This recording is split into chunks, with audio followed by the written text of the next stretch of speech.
Most people get this wrong. They assume NanoPay is just another payday or buy now pay later app.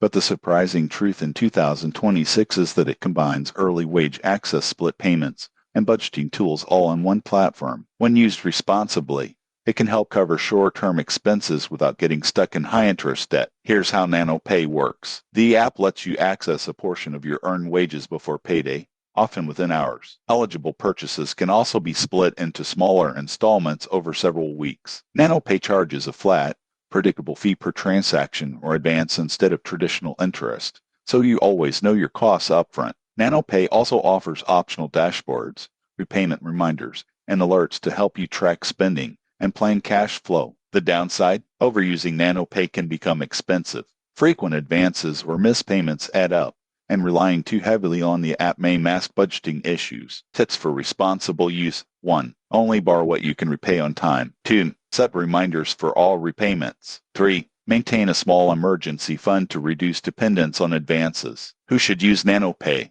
People with steady income who occasionally need short-term cash or want help managing larger purchases. If your income is inconsistent or repayment discipline is weak, NanoPay may end up costing more than it saves. In conclusion, NanoPay in 2026 is a flexible financial tool, but only when used wisely. Track fees, plan repayments carefully, and treat it as a temporary solution rather than a long-term fix. Subscribe for more honest financial reviews and practical tips for smarter money management.